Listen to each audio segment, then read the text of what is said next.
जय हिंद दोस्तों, मैं फिर आज विजुअल परिवार की तरफ से क्लास लेकर के चलिए आज की क्लास शुरू करते हैं अपनी। अभी चर्चा में सरोजिनी नायडू चर्चा में, अब सरोजिनी नायडू चर्चा में क्यों है? क्योंकि अभी हाल ही में उनकी पुण्य तिथि मनाई गई। तो पहला क्वेश्चन आप लोगों का यहीं से हम स्टार्ट करते हैं। तो सरोजिनी नायडू की पुण्यतिथि कब मनाई? क्वेश्चन नंबर 1 आज का, सरोजिनी नायडू की पुण्यतिथि।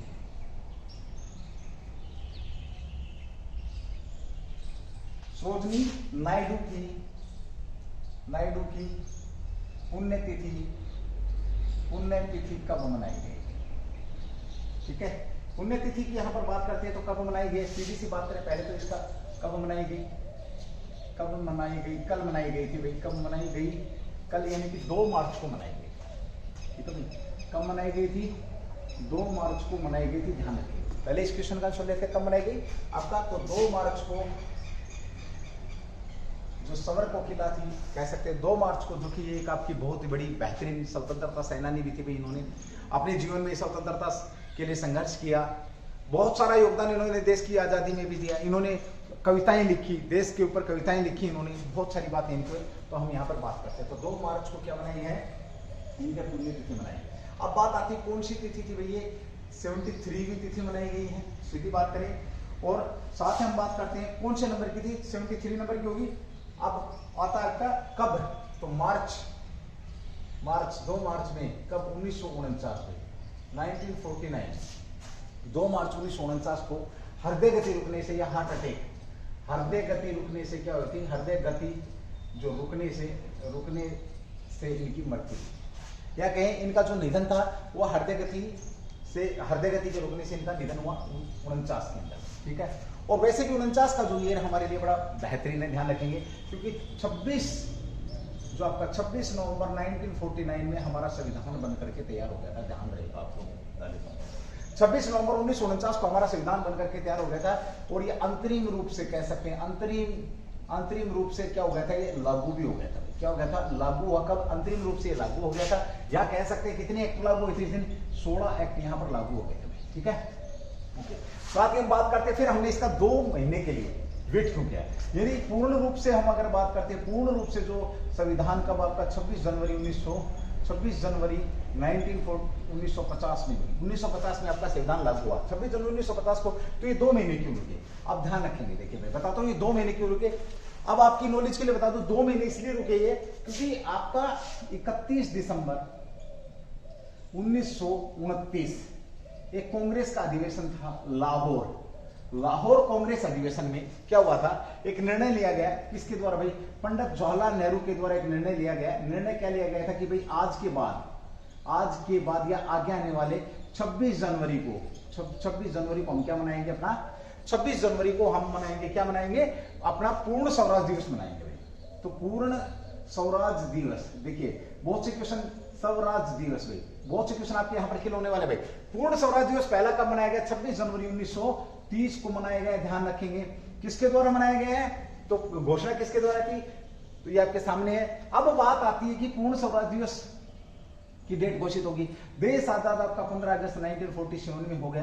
तो आजादी जो स्वतंत्रता दिवस हो अगस्त में मनाना पड़ेगा भाई। ठीक है, ओके। इस डेट के महत्व को, किसके? 26 जनवरी वाली जो डेट के महत्व को, क्योंकि देश ने पहला स्वतंत्रता दिवस की अगर मैं बात करूं, पहला स्वतंत्रता दिवस देश में कब मनाया गया? तो 26 जनवरी 1930 को मनाया गया। इस डेट के महत्व को बरकरार रखने के लिए 26 नवंबर से जो हमारा संविधान बनकर के तैयार हो गया था उसको लागू कब किया गया? 26 जनवरी 1950। अब जब स्वतंत्र हो गया देश, तो यहां पर आता है डोमिनियन भारत के अंदर, डोमिनियन भारत के अंदर, यानी कि डोमिनियन स्टेट का दर्जा दिया गया था भारत को।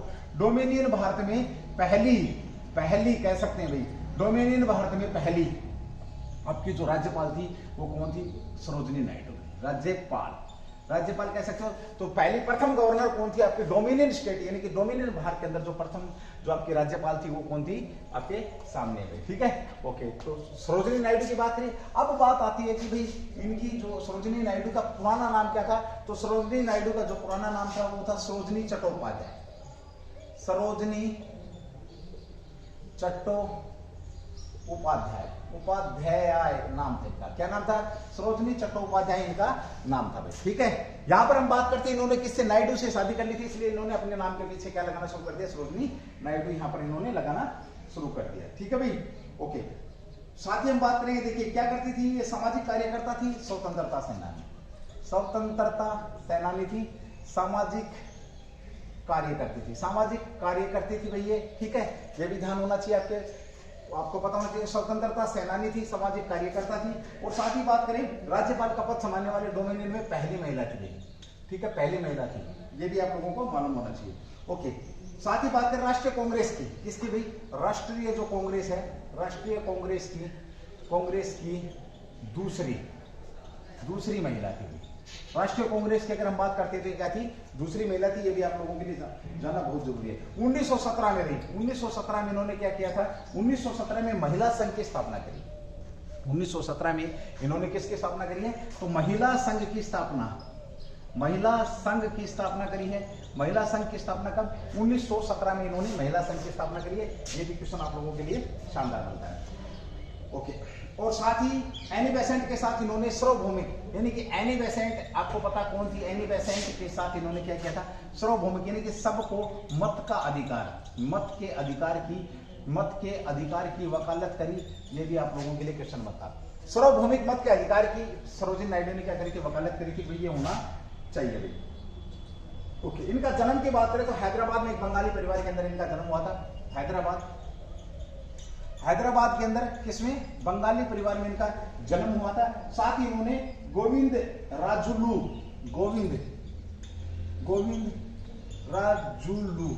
जो नायडू थे इनके साथ शादी करी और अपने नाम के पीछे इन्होंने नायडू लगे। एक महान विभूति थी, हृदय गति रुकने से इनकी क्या हुई है, मृत्यु हुई है या इनका निधन हुआ। बड़ा शानदार क्वेश्चन था भाई, ये भी आप लोगों का। जो सौर कोकिला थी ये सौरभ सुधार गई है भाई। ठीक है, ओके। अभी आपका क्वेश्चन आता है अभी हाल ही में, एक क्वेश्चन और आता है अभी जो आपका क्वेश्चन नंबर 2 आज का क्वेश्चन नंबर, अभी हाल ही में क्वेश्चन नंबर 2 आपका चर्चा में रहा भाई, क्या रहा है, जलवायु परिवर्तन रिपोर्ट जारी की है। तो जलवायु परिवर्तन रिपोर्ट किसने जारी करी है, जलवायु परिवर्तन रिपोर्ट जारी हुई है, किसके द्वारा की गई, किसने इसको किया। सबसे पहले तो क्वेश्चन है आपका कि जलवायु परिवर्तन हो रहा है आपका, बेमौसम बारिश हो रही है, चक्रवात तूफान आ रही है, जो कि मनुष्य के लिए बहुत ही ज्यादा, या मैं कहूं जीवों के लिए बहुत ज्यादा खतरनाक है। तो जलवायु परिवर्तन की रिपोर्ट जारी करी है। तो इसके अगर हम आंसर की बात करें तो आंसर क्या बनता है इसका, किसने भाई, संयुक्त राष्ट्र ने, संयुक्त जो राष्ट्र है, राष्ट्र द्वारा क्या किया गया है, संयुक्त राष्ट्र द्वारा इस जलवायु परिवर्तन रिपोर्ट को जारी किया गया है। रिपोर्ट जारी किसने करी है, तो ये आपके सामने क्वेश्चन है। दुनिया की आधी से अधिक आबादी जलवायु परिवर्तन की चपेट में आने वाली। इसने एक रिपोर्ट में, अपनी रिपोर्ट में क्या कहा है कि दुनिया की जो आधी से अधिक आबादी है, आधी से ज्यादा जो आबादी है वो किस में आने वाली है, इस जलवायु परिवर्तन की चपेट में आने वाली। जलवायु जैसे कि बारिश के मौसम में सूखा पड़ना, सूखे के टाइम में, गर्मी के टाइम में बहुत भयंकर बारिश होना, या सर्दी में बारिश होना, चक्रवात तूफान पूरे के पूरे प्रभावित करेगी जलवायु।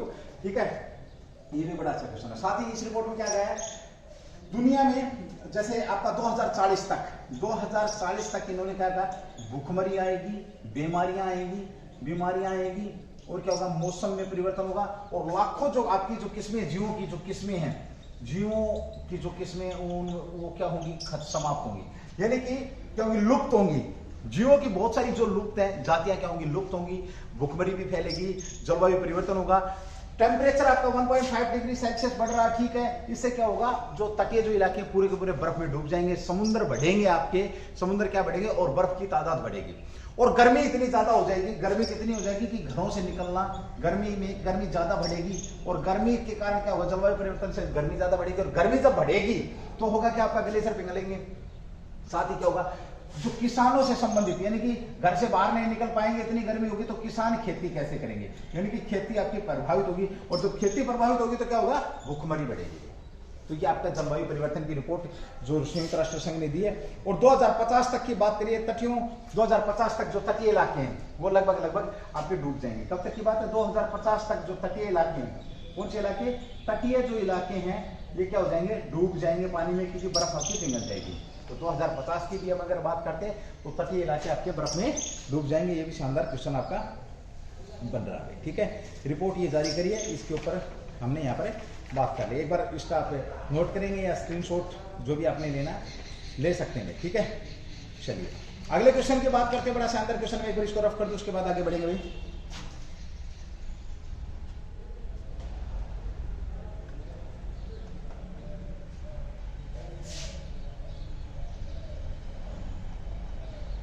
देखिए भाई, आप लोगों ने क्लास को थोड़ा सा कम देख रहे हैं, प्लीज क्लास को ज्यादा से ज्यादा शेयर करें ताकि क्लास आपकी ज्यादा से ज्यादा, आपकी जो क्लास है ये ज्यादा से ज्यादा लोगों को पहुंच सके। अरे कम से कम मेरे भाई और बहनों, कम से कम इतनी तो रिक्वेस्ट सुन ही सकते हैं, मेरी बहुत बात बोलता हूँ मैं कि आप क्लास को शेयर करो प्लीज, ताकि क्लास का जो लेवल है उसमें बढ़ोतरी। और मुझे भी देखो थोड़ा सा मोटिवेशन चाहिए भाई, मैं भी एक इंसान हूँ तो मुझे भी थोड़ा सा हल्का सा मोटिवेशन की जरूरत तो मुझे भी है। लगातार मैं ही आप लोगों को बोलता रहूँगा, अब तो बिना कहीं क्लास शेयर हो जानी चाहिए भाई, ठीक है। और आपके न केवल आपके लिए बल्कि आप जो काम कर रहे हैं उसके लिए बहुत मतलब जो आपके यार दोस्त जिनके पास भी आप अपने भाई बंधुओं के पास शेयर करें उनका भला होगा, ठीक है। और भला करना चाहिए इस दुनिया में आए हैं तो आप लोग। चलिए, अभी हाल ही में हमने 2 मार्च की बात करी, तो 1 मार्च को एक दिवस मनाया गया था भैया का। तो क्वेश्चन नंबर 1 है, 1 मार्च को कौन सा दिवस मनाया गया? कौन सा दिवस मनाया गया? मनाया गया आपका क्या रहा है, चर्चा में रहा है। पूछेगा, सीधा सा पूछेगा 1 मार्च को कौन सा, हमने दिवस की बात करी 2 मार्च को मनाया गया आपका, 1 मार्च को आपका जो दिवस मनाया गया है, पुण्यतिथि की बात करिए तो दिवस की बात कर लेते हैं। 1 मार्च को कौन सा दिवस मनाया गया है, तो हम बात करते हैं कौन सा दिवस है, नागरिक सुरक्षा दिवस भाई, आपका नागरिक सुरक्षा दिवस मनाया गया। नागरिक सुरक्षा दिवस मनाया गया आपका, कब मनाया गया, तो 1 मार्च को आपका नागरिक सुरक्षा दिवस मनाया गया। यानी कि नागरिकों की सुरक्षा को लेकर के, नागरिकों को सुरक्षा के प्रति जागरूक करने के लिए उद्देश्य की अगर हम बात करते हैं तो ये दिवस मनाया गया आपका नागरिक सुरक्षा के लिए। आपका नागरिक की अगर हम बात करते हैं, सिटीजनशिप की अगर हम बात करते हैं, तो मनाया गया। इसको मनाना कब आरंभ किया, 1990 में इसको आरंभ किया गया भाई। कब आरंभ किया गया, तो 1990 में इसे आरंभ किया गया। आपदाओं के समय विस्थापित लोग, देखिए आपदाओं के समय क्या है, विस्थापित लोगों की मदद करना इस बार की थीम थी। तो 2022 की अगर हम थीम की बात करें तो आपदाओं के समय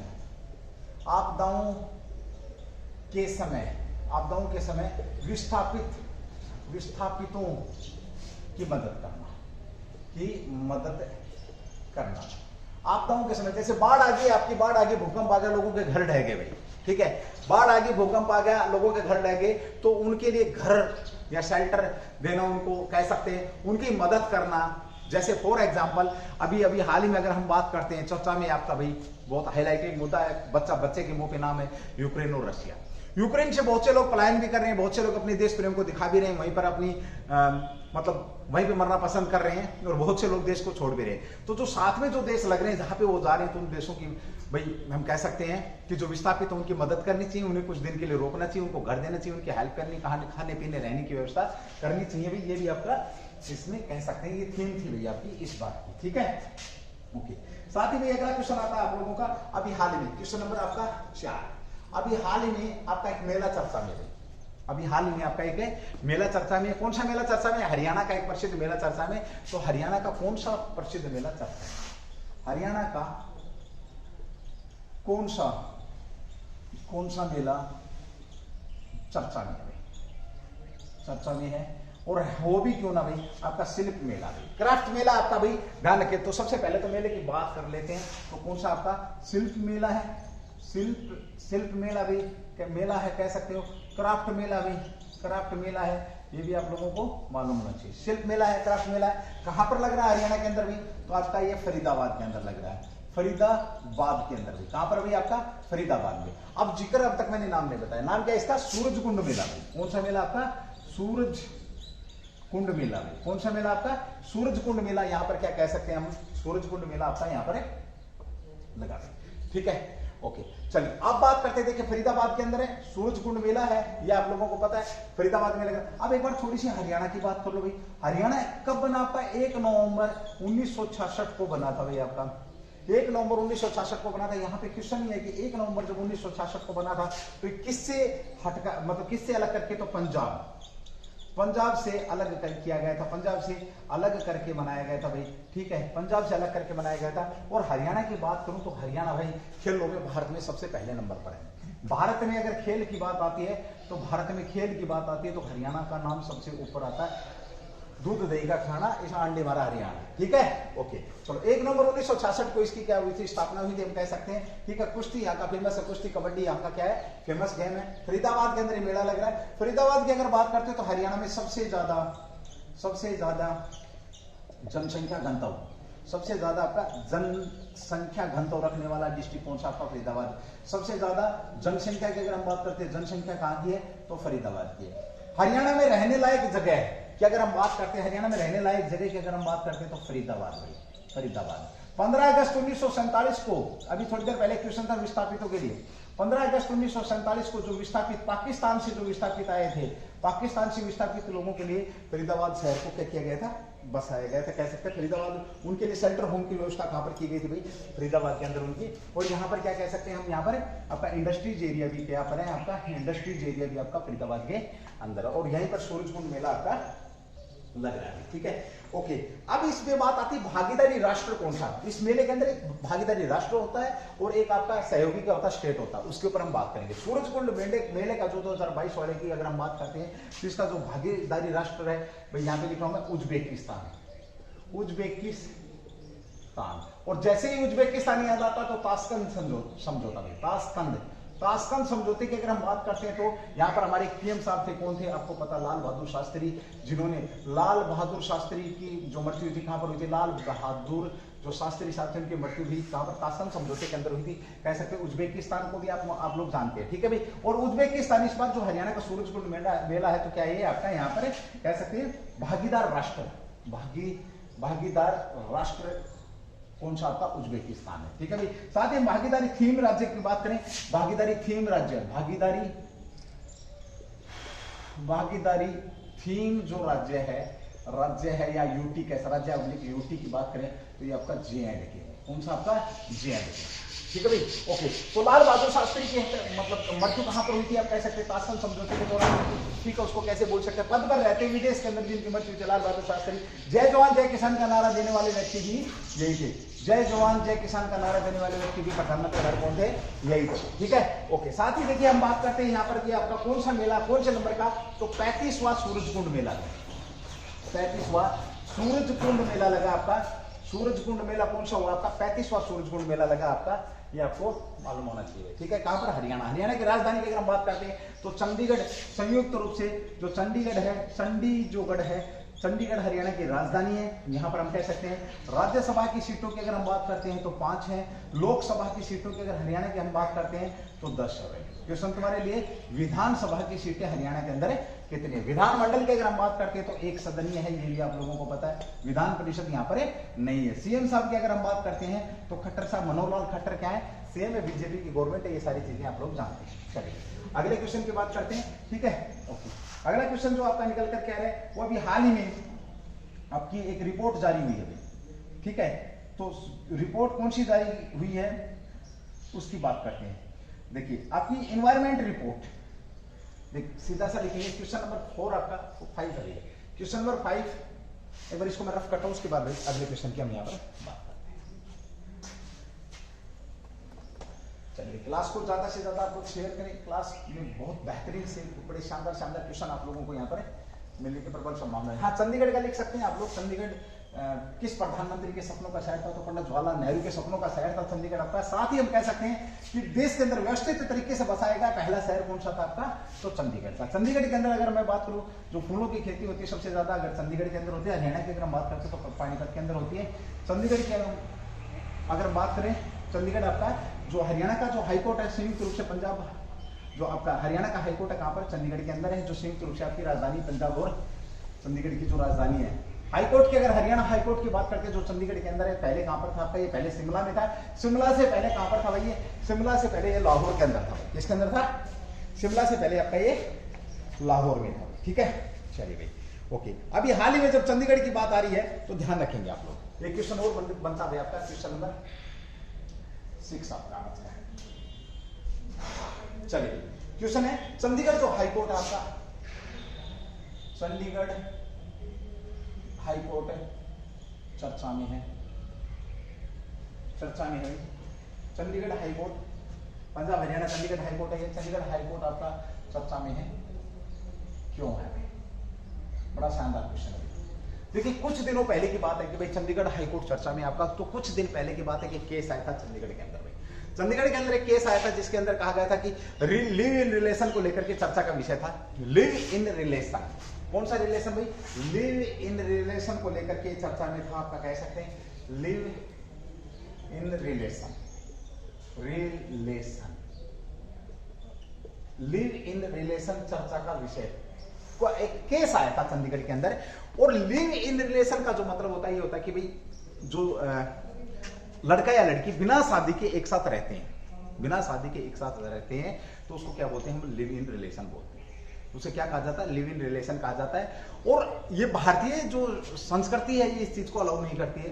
भारतीय संस्कृति इस चीज को अलाउ नहीं करती है कि हम बिना शादी के एक यंगेस्ट जो कि एक मतलब जो जवान लड़का लड़की या कहें हम जो जिनको मत देने का अधिकार 18 साल से ऊपर जो लोग हैं वो एक साथ रह सकते हैं। हमारा समाज भी अलाउ नहीं करता, भारत की संस्कृति भी अलाउ नहीं करती, और शायद कहीं ना कहीं मैं भी इस बात को अलाउ नहीं करता। ठीक है, अगर कोई मेरी पूछे, पर मेरी पूछेगा कौन, है ना?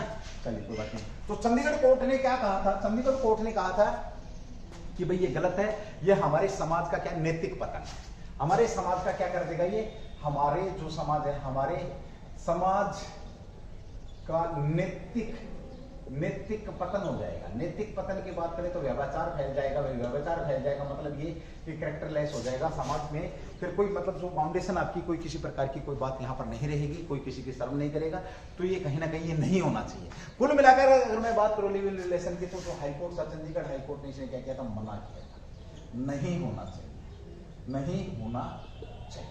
ठीक है, अब चर्चा में क्यों है? अब चर्चा में इसलिए है क्योंकि इसने क्या किया? एक फैसला लिया, फैसला अपने फैसले को इसने क्या कर दिया? बदली कर दिया। और इसने क्या बोला कि लिव इन रिलेशन क्या है? होना चाहिए भाई, होना चाहिए। मतलब समाज में रूढ़िवादी जो परंपरा है उनको हमें छोड़ना पड़ेगा। समाज में जो रूढ़िवादी जो परंपराएं हैं, रूढ़िवादी परंपरा है, उन्हें क्या करना पड़ेगा? छोड़ना पड़ेगा। और समाज के लिए इसमें भलाई है, हम कह सकते हैं। इन्होंने क्या बोला है? तो लिव इन रिलेशन, दूसरे शब्दों में अगर मैं बात करूं तो इन्होंने बोला भाई ये ठीक है। क्या है? ये ठीक है, बिना शादी के भी जो यंगेस्ट है वो एक साथ रह सकते हैं, अपना जीवन व्यतीत कर सकते हैं, ये इन्होंने कहा था भाई। चलिए उसके बाद बात करते हैं जो केस आया था आपका। देखिए ये कब कहा इन्होंने? ये बात तो कब कही है? 2022 के अंदर इन्होंने कही है। ठीक है, ओके। ये जो पहले की बात कब कही थी इसने? तो 2021 में, यानी कि समाज में नैतिक पतन। तो ये आपका 2021 का फैसला था, इसी कोर्ट का फैसला था भाई। ठीक है, और इसने अपने फैसले को क्या कर दिया? बदली कर दिया। इसने अपने फैसले को क्या कर दिया? बदली कर दिया। अब आ जाओ चंडीगढ़ जो हाईकोर्ट है, इसकी स्थापना की अगर हम बात करते हैं तो 15 अगस्त 1947, 15 अगस्त 1947 की बात करते हैं तो मुख्य न्यायाधीश वर्तमान में क्या है आपके? रविशंकर झा है। कौन है? रविशंकर झा। झा साहब क्या है? हरियाणा के मुख्य न्यायाधीश है, ध्यान रखेंगे। 21 मार्च 1900, कब भाई? 21 मार्च 1919 को, 21 मार्च 1919 को लाहौर उच्च न्यायालय की स्थापना करी थी। किसकी? लाहौर उच्च न्यायालय की क्या करी थी? स्थापना करी थी, ध्यान रखेंगे। लाहौर उच्च न्यायालय की स्थापना कब करी थी? तो 21 मार्च 1919 को लाहौर उच्च न्यायालय की स्थापना करी थी। साथ ही 15 अगस्त 1947 को, 15 अगस्त 1947 को कह सकते हैं कहां पर आ गया था? ये शिमला में आ गया भाई, शिमला में आ गया कह सकते हैं। और साथ ही हम बात करते हैं कौन से?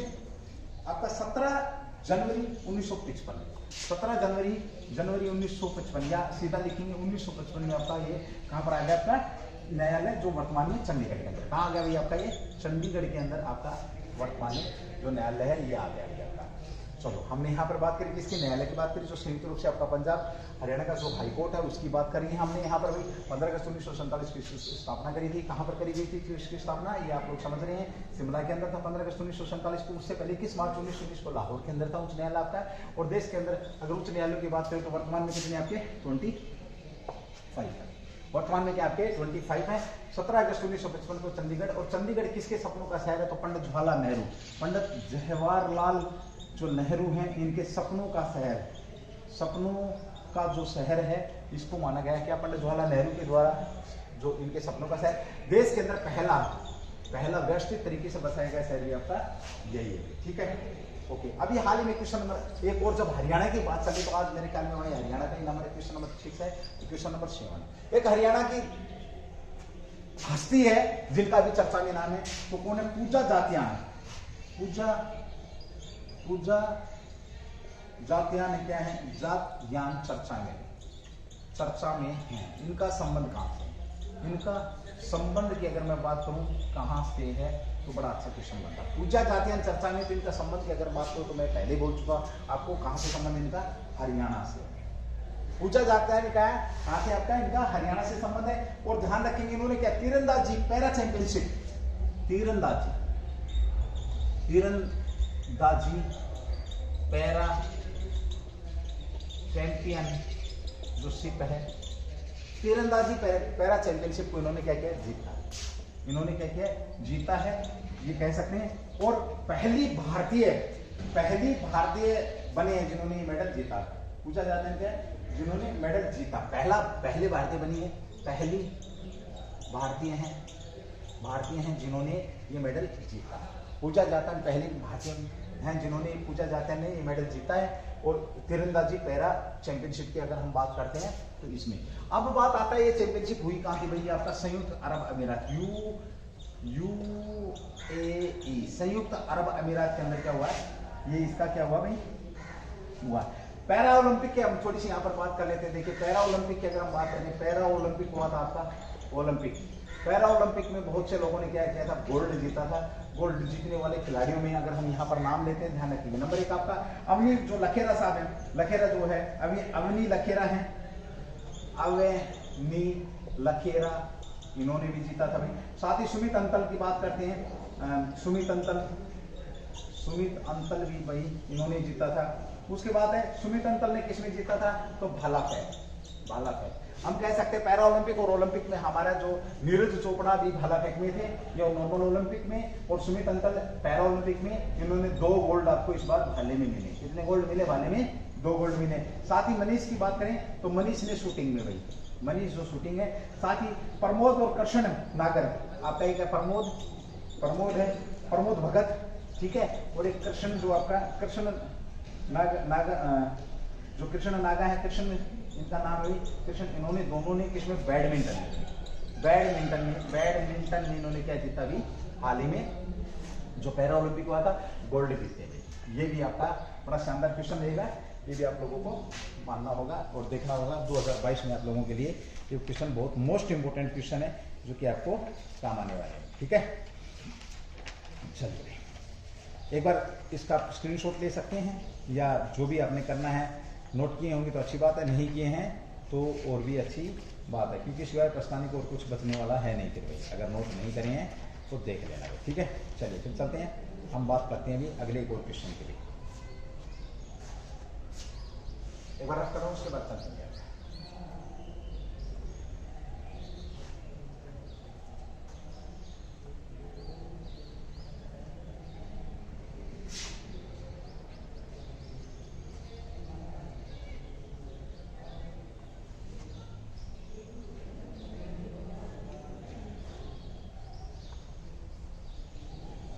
देखिए भाई, बताने को बहुत कुछ होता है, बहुत सारी चीज़ें हैं, लेकिन समय थोड़ा सा भैया क्या है कि इजाज़त देता नहीं है। ये क्लास का समय तो क्लास के हिसाब से होता है। थोड़ा सा हाँ 2-4 मिनट मैं मानता हूँ इस बात को कि मैं करता हूँ। जैसे भी इसको रफ कर रहे हैं तो थोड़ा सा समय लग रहा है। अगर यही व्यक्ति कोई टेक्नोलॉजी यूज कर रहा होता मैं तो शायद, पर उस टेक्नोलॉजी का भी काम क्या है? वो टेक्नोलॉजी भी किस काम की? जो खाली टेक्नोलॉजी रह जाए और जो चीज़ तुम्हें चाहिए वो ना मिले। क्योंकि इससे पहले भी तुम बिना टेक्नोलॉजी के आगे बढ़ते थे, इससे पहले भी तुमने बिना टेक्नोलॉजी के आगे बढ़ करके काम किया। चलिए, हालांकि क्वेश्चन करा चुका हूं, फिर भी मैं एक बार ये थोड़ा सा बताऊंगा अभी आप लोगों को। देखिए, विज्ञान दिवस आपका कब मनाया है? क्वेश्चन भी आपका दिवस पे ही चल रहा है, मेरे ख्याल में 7 है शायद।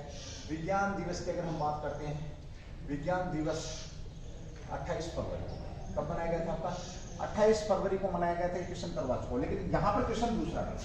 विज्ञान दिवस के ऊपर किस भारत सरकार ने किसकी स्थापना की घोषणा करी है? तो विज्ञान दिवस पर क्वेश्चन क्या रहेगा आपका? विज्ञान दिवस पर विज्ञान दिवस पर सरकार ने क्या लॉन्च किया है? भारत सरकार ने विज्ञान दिवस पर भारत सरकार ने किसके लॉन्च की घोषणा करी, किसके लॉन्च की घोषणा करी है भाई, घोषणा करी है, ठीक है। किसके लॉन्चिंग की घोषणा करी है? तो देखिए विज्ञान दिवस आप लोगों को पता, जो आपको सीवी रमन, आपको पता है सीवी रमन के उसके सम्मान में, ये भी आप लोग जानते हैं, जिन्हें 1930 में नोबेल पुरस्कार, मैं आप लोगों को बता चुका हूँ सारी बातें। तो किसके, जो सीवी रमन जी हैं, उनमें भाई किसके लिए, रमन प्रभाव के लिए, और इन्हें भौतिकी में क्या मिला था, नोबेल मिला था भाई। नोबेल कब दिया गया था? 1930 में इनको नोबेल मिला था। ये सारी बातें मैं आगे बता चुका हूँ। जो बात नहीं बताई थी वो सरकार ने लॉन्चिंग की बात करी है। तो अंतरराष्ट्रीय मानसून, अंतरराष्ट्रीय सीधा सा पूछ लेगा, अंतरराष्ट्रीय जो मानसून है, मानसून परियोजना कार्यालय, अंतरराष्ट्रीय मानसून परियोजना जो कार्यालय है, कार्यालय किसने लॉन्च किया? अंतरराष्ट्रीय परियोजना कार्यालय लॉन्च किया। तो कब किया गया? आपका विज्ञान दिवस पर इस परियोजना कार्यालय का क्या किया है, मानसून परियोजना कार्यालय को लॉन्च किया गया है। और ये भी आप लोग जानते हैं, राष्ट्रीय विज्ञान दिवस पर, ठीक है। ओके, कहां पर भी देखिए, प्रारंभ में 5 वर्षों के लिए, आरंभ में केवल 5 वर्ष के लिए कहां पर रहेगा, 5 वर्षों के लिए प्रारंभ में, ये कहां पर, अंतरराष्ट्रीय मानसून परियोजना कार्यालय, IMP कह सकते हैं, IMPO, कहां पर रहेगा? पुणे के अंदर। कहां पर रहेगा ये आपका? पुणे के अंदर। प्रारंभिक 5 वर्ष ही, यानी कि पहले जो 5 वर्ष हैं यहाँ पर ये रहने वाला, पूना में। उष्ण कटिबंधीय मौसम विज्ञान IITM पर आधारित होगा। किस पर आधारित होगा? सीधा पूछ लेगा। जो आपका मौसम जो विज्ञान है, जो आपका राष्ट्रीय अंतरराष्ट्रीय मौसम परियोजना कार्यालय, किस पर आधारित रहेगा? ये आपका उष्ण कटिबंधीय मौसम विज्ञान है। उष्ण कटिबंधीय मौसम जो विज्ञान है, विज्ञान पर यह आधारित रहेगा। कह सकते IITM पर यह आधारित रहने वाला है, ठीक है भाई। देश की अर्थव्यवस्था के लिए उजागर करने के लिए IMPO की स्थापना की। किसके लिए? देश की अर्थव्यवस्था के लिए मानसून के महत्व को, उद्देश्य की अगर हम बात करें, उद्देश्य, तो देश की अर्थव्यवस्था, देश की अर्थव्यवस्था में मानसून के महत्व, जो सून है, मानसून के महत्व को बताने के लिए इसका लॉन्चिंग किया गया है, ठीक है। कुल मिलाकर कह सकते हैं कि देश की जो अर्थव्यवस्था है, हम भारत की बात करें तो कृषि का बहुत बड़ा अहम रोल है। और कृषि की अगर हम बात करते हैं तो भारत में बारिश का बड़ा अहम रोल है। और बारिश की जब बात करते हैं तो किसके द्वारा आती है? मानसून के द्वारा ही बारिश आती है। ग्रीष्मकालीन में या जब भी जो बारिश का मौसम होता है उसमें मानसून आती है। सर्दी के अंदर, यहाँ पर एक क्वेश्चन बड़ा सुंदर बनता है, सर्दी के अंदर जो मौसम क्या की जो बारिश आती है उसे क्या कहा जाता है? सर्दी की बारिश को क्या कहा जाता है? देखिए, बारिश समझ जाएंगे इस क्वेश्चन को, तो मावट कहा जाता है। मावट जो शब्द आपका कहां से निकला? राजस्थान से मावट शब्द निकला, आपका ध्यान रखेंगे। इसी को क्या कहा जाता था? गोल्डन ड्रॉप के नाम से इसको जाना जाता है। गोल्डन ड्रॉप किसे बोला जाता है? जो आपकी कब बारिश आती है और ये गेहूं के लिए, गेहूं आदि की फसलों के लिए क्या करती है? अमृत का काम करती है, ठीक है। तो जब गेहूं अच्छा होगा, कह सकते हैं जब गेहूं ज्यादा होगा तो अमृत का काम कर रहा है, तो ऑटो सिस्टम की आपकी क्या होगी? Golden drop. और तो इसका महत्व किसके अंदर आ गया? आपका मानसून का महत्व किसमें आ गया? आपका अर्थव्यवस्था के अंदर है। क्यों? अर्थव्यवस्था अच्छी रहेगी, ठीक है, अमृत का काम करती है, कह सकते हैं। और इसी को गोल्डन ड्रॉप बोला जाता है। क्या बोला जाता है? गोल्डन ड्रॉप कहा जाता है, मावट कहा जाता है, या सर्दी की जो बारिश होती है। और ये पश्चिमी विक्षोभ कह सकते हैं हम, पश्चिमी विक्षोभ के कारण उत्पन्न होती है, कह सकते हैं। आप ये भी जानते हैं, यानी कि एक तो होता मानसून, गैर मानसूनी बारिश होती है आपकी, गैर मानसूनी बारिश होती है आपकी, जो भारत के अंदर होती है। मानसूनी बारिश कब होती है? मानसूनी बारिश जब आपकी कब होती है? मानसूनी बारिश अगर कहें तो जून जुलाई के अंदर आपकी मानसूनी बारिश होती है। जून जुलाई के अंदर आपकी मानसूनी बारिश होती है, जिससे भी फसलों के लिए ये भी आपके बहुत ज्यादा जरूरी है। तो उसी के लिए आपका IITM जो आपका है, इसमें हम यहाँ पर कह सकते हैं IMPO की स्थापना की गई है। किसके तहत? IITM के अंडर ये काम करेगा 5 साल। पुणे के अंदर क्या इसका? पुणे की अगर हम बात करें तो पुणे आपको पता कहां पर? महाराष्ट्र के अंदर भाई। महाराष्ट्र गौरव भाषा दिवस आपका कब मनाया? बड़ा शानदार क्वेश्चन है, ध्यान रखेंगे। तो महाराष्ट्र गौरव भाषा दिवस कल ही क्वेश्चन कराया था गतूरो, ये करवाया था आपका 27 में। भाई और बहनों कब? 27 फेब को ये आपका मनाया जाता है, ध्यान रखेंगे, ठीक है। महाराष्ट्र किससे अलग हुआ था? तो आपका ये बंबई से अलग हुआ था। ये भी आप लोगों को पता किससे अलग हुआ था? बंबई से अलग हुआ था। बंबई से अलग होने वाले 2 राष्ट्र थे, एक बंबई से अलग, सीधा सा देखिए क्वेश्चन पे कंफ्यूज नहीं होना। बंबई से अलग किसको करके राज्य बनाया गया था? तो आपका गुजरात। भाषा के आधार पर गुजरात को क्या किया गया था? गुजरात को बंबई से अलग कर दिया। जो मराठी भाषी बोलते थे उन्हें मराठा नाम, महाराष्ट्र नाम दे दिया। जो गुजरात थे उनको क्या नाम दे दिया गया? जो गुजराती बोलते थे उन्हें उस स्टेट को नाम दे दिया गया गुजरात, क्या नाम दे दिया गया? गुजरात। और गुजरात की बात करें तो लोथल जो आपका पतनीय बंदरगाह, लोथल बहुत दिन हो गए इसका जिक्र करें ना, लोथल जो आपका पतनीय बंदरगाह के नाम से जाना जाता, पतनीय किसका? हड़प्पा के पतनीय बंदरगाह के नाम से। और अभी पूछा हड़प्पा स्थल जो लोथल आपका पतनीय बंदरगाह, किसको विकसित, कौन से बंदरगाह को विकसित किया जा रहा है? तो लोथल को ही विकसित किया जा रहा है। ये भी आपका बहुत शानदार क्वेश्चन यहाँ पर रहने वाला है, ध्यान रखेंगे इस क्वेश्चन का भी भैया आप लोग, ठीक है। चलिए, सुरक्षा दिवस हो चुका है आपका, सूरजकुंड मेला हो चुका है आपका भाई, ठीक है। बहुत सारे क्वेश्चन, बढ़िया क्वेश्चन भी आप लोगों के बीच में यहाँ पर थे, मैं आप लोगों को ये क्वेश्चन दे चुका। चलिए दोस्तों, ज़्यादा समय हो चुका है आप लोगों का, बार बार मेरी तरफ इशारा किया जा रहा है, सर थोड़ा सा जल्दी करें, ठीक है। चलिए, एक लास्ट क्वेश्चन हो रहा है, उसके बाद फिर हम चलते हैं। वैसे मैं बता चुका हूँ आपको, जन औषधि सप्ताह भी आपका, साथ ही जो महिलाओं का सप्ताह भी आपका, हम यहाँ पर बात कर चुके हैं, ठीक है। तो चलिए दोस्तों, आज की जो क्लास है उज्ज्वल परिवार की तरफ से यही समाप्त होती है। कल फिर मिलेंगे नए अंदाज में, नए जोश में। आप पढ़ते रहिए, बढ़ते रहिए, बस रिक्वेस्ट सिर्फ इतनी है कि आप क्लास को शेयर करते रहिए। थैंक यू, जय हिंद, जय भारत, डू द बेस्ट।